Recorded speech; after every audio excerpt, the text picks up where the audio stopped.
Module 1. Where can I get and how can I see geodata? The importance of geodata. Data can be described as the raw material of the information age. Organizing data is not an easy task. Geodata is data that has a relative reference to a particular place on Earth. Data confirms or not qualitative statements and research questions. Without data, there is no research, only supposition. The key elements of geodata are components, types or models, thematic variables, and levels of measurement. The geodata components are 1. Thematic or descriptive, semantic, qualitative and quantitative variables. 2. Temporal changes in spatial thematic attributes, timeline. And 3. Spatial, relative to a location, xy, spatial relations and properties, geometry and topology. Types of geodata, vector and raster. When using them, we can observe differences in the ways of defining entities. Vector data uses points, lines and polygons. A point is defined by an xy coordinate. A line is defined by 2 points.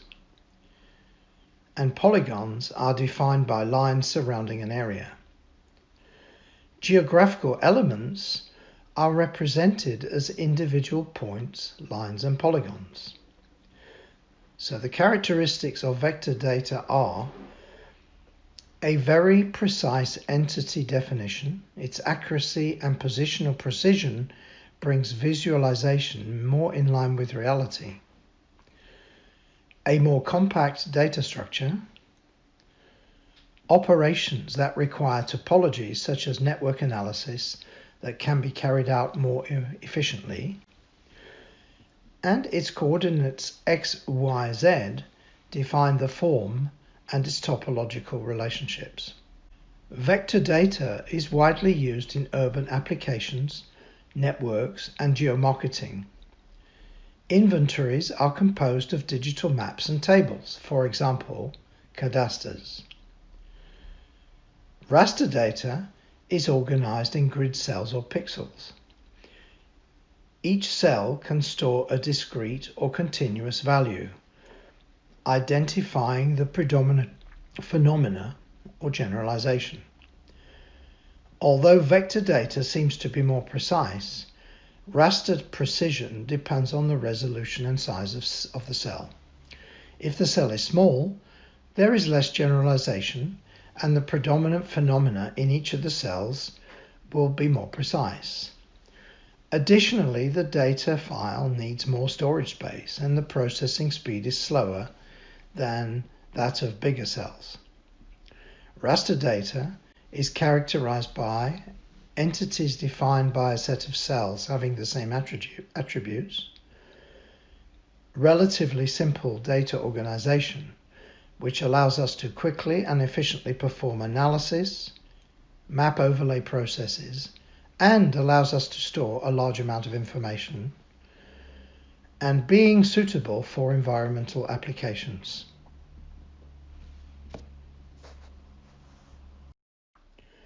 Geodata variables and levels of measurement. The information in a set of data usually has to be sorted, classified, or coded in order to clarify its significance.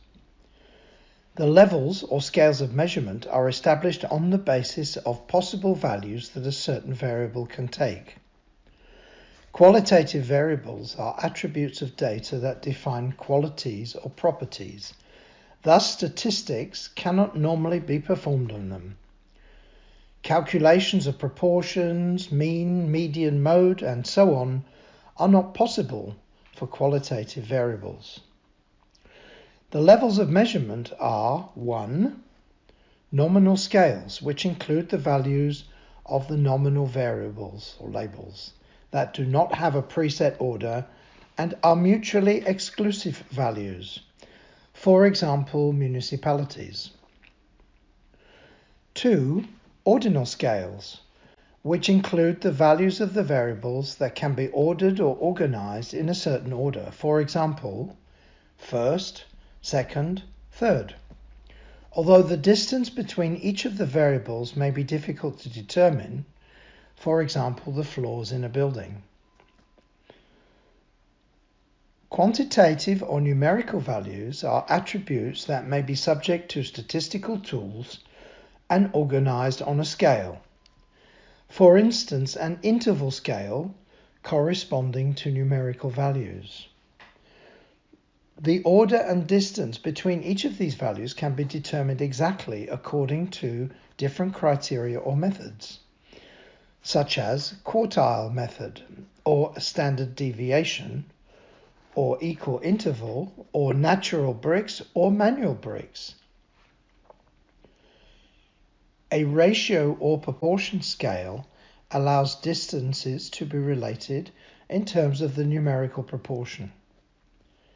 Each proportion, in addition to differentiating categories and establishing an order and distance between them, allows comparison and determining which portion is greater for one category of the scale rather than another.